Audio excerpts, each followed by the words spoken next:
Jordan Maxwell on the mic right now. Are you there, Jordan? Yes, I am.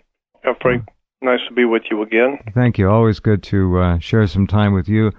You have a worldwide following of people who truly care about the enormous, really incalculable contribution you've made to all of us over the last 50-plus years now.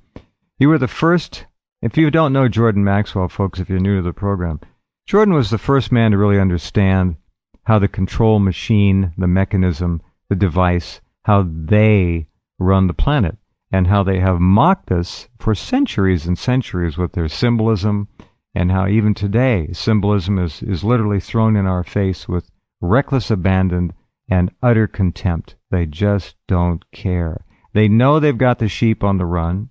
There's no pushback. They don't care anymore. There used to be an effort at being stealthy about things. No way, not anymore. All they do is repeat the same lies on the Zionist-owned media over and over again.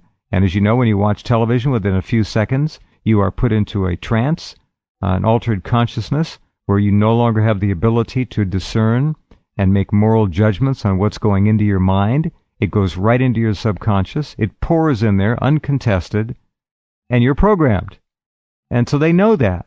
And they've got computer simulations. We've talked about that. They have a virtual planet Earth, fully live, fully real, but in a virtual reality. And they can program any kind of scenario they want into that computer and get back a result plus or minus 1 or 2%. That's my projection, but I believe that to be the case. You got to go back to the 20s and Bernays and then Tavistock to know that this is a science.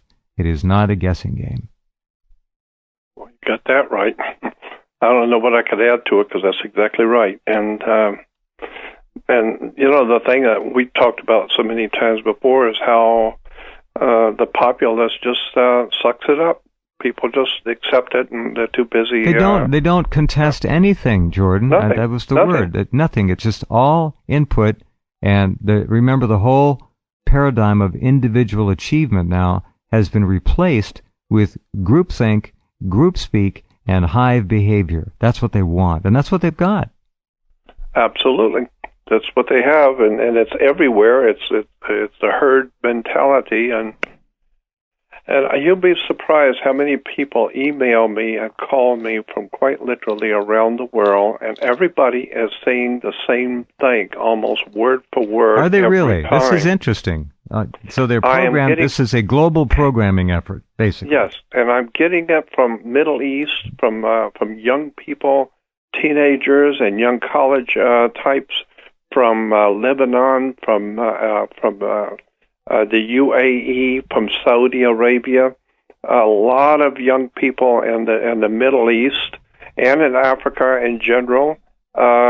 It's an incredible amount of people which are emailing me today, and a lot of young people, and they're saying the same thing all over the world, that they keep commenting about how humanity has lost its humanity.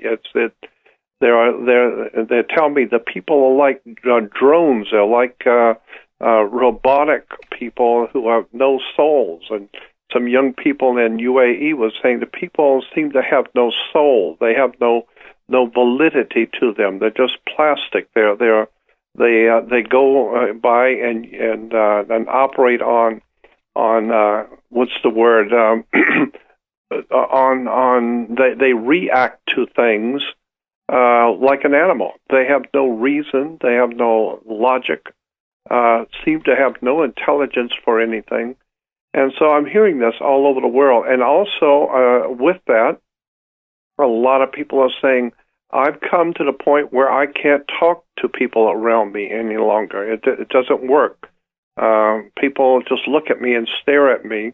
And so I'm seeing very, very pronouncedly, I'm seeing some kind of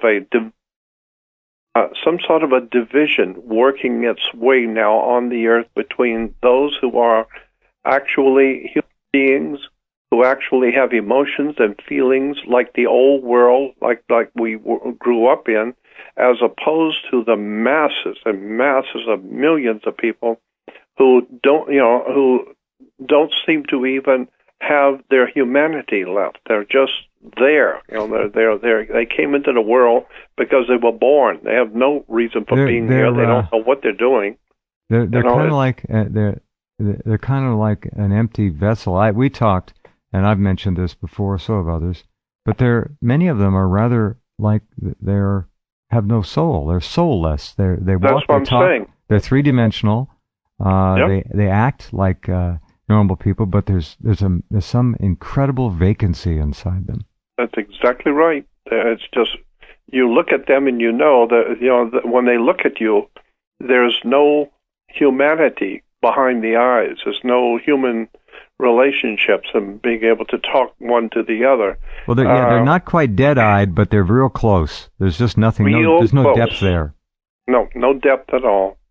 And if you start talking about something of real importance, they just stare at you, with glassy eyes and trying to figure out what are you doing? What are you talking about?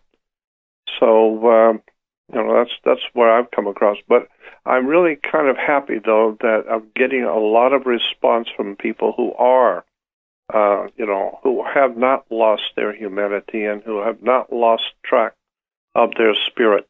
And are grounded, and there's a lot of people out there like that. So that's the people I want to talk to and to be there for, is to help those people who want to know. And there's a lot of good people out in the world. And I just think about all the beautiful children and the families and the young families that have no idea in the world what they're facing. And that's why I do what I do, to help try and, as stealthily as possible, try and educate people to what's going on without getting myself thrown into prison. So I'm trying to do what I can to open their people's eyes and do it, as carefully as I can. So walking like you, we're walking a very tight rope, trying to awaken the world to what's going on. So we just do what we can and see where it goes. But I do believe that those people who are supposed to hear will, and those people who are not supposed to won't. And so since I'm not in control of anything, I just do the best I can with what I've got and see where it all goes. But I do see that there is some kind of a change taking place in the world. And I'm really... Jordan, quantify change. Now, there are people who are certainly waking up, but beyond that, what kind of a change are you talking about? I think that there's a growing division happening on the earth, that the people who are awake and grounded and spiritually awake are experiencing, although they don't necessarily understand and realize the severity of it, that there is some kind of a growing, it's very difficult to explain, but there's so many people that are awakening and who are human and who do have emotions and feelings about the world, and they're concerned about what's going on. So, and slowly but surely, there's some kind of a war going on between those who don't care, don't know, couldn't care less, and those who do. And so some kind of a revolution of afoot on the earth.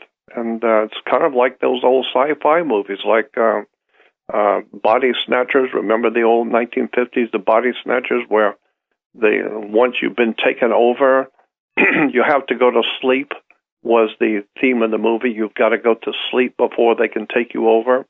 Well, that's true. I mean, once you go to sleep, you don't even see anything happening anymore. And then one day you wake up and find out the world is in the hands of the dark side, and you fell right into it.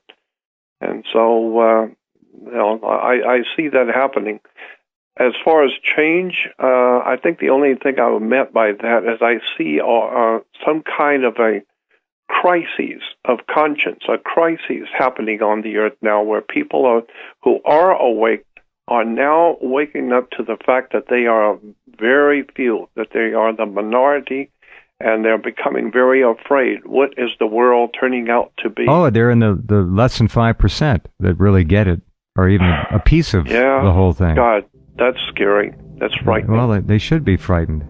Yep. That's a normal response when they're outnumbered 95 to 5 or whatever it is. Yeah, it is. And that's why I've said to you so many times that I feel like trying to help the human family to awaken is like trying to empty the Pacific with a cup, because the tsunami of profound ignorance and people who really just don't care.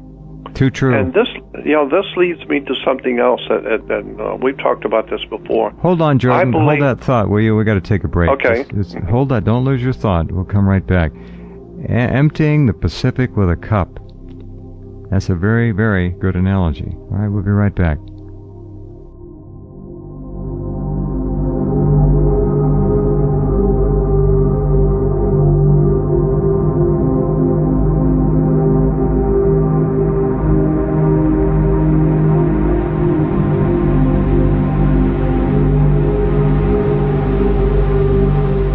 Whoever has brought us about, and we're talking about God, we're talking about the creation of the human family, and there's no doubt in my mind that we are a creation. We didn't just happen.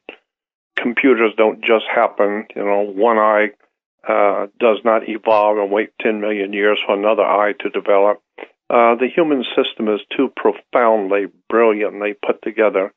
And not only that, but the whole entire ecosystem on the Earth and how it relates to the rest of the solar system and all the planets and all the entire of creation just begs for explanation that something is in charge of us, and there's too much synchronicity, too many things have happened that we know that there has to be, and there is, a higher power in the universe that wise men have always understood to be the creator and whatever.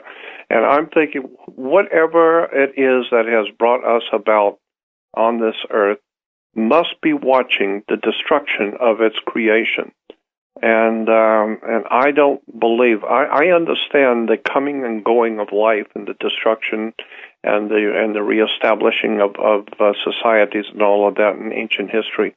But right now we are in a position where I'm wondering if there is somebody out there who has created us, if they are watching what is going on the human race, to the human race, because we are now in a state of arrested development. Oh, we're deconstructing. Would this be a benevolent overlord creator, or a benign, or something else that is not innocuous, that is rather evil in its intent? Did they create us as a joke and abandon us? Who are these? What is this consciousness?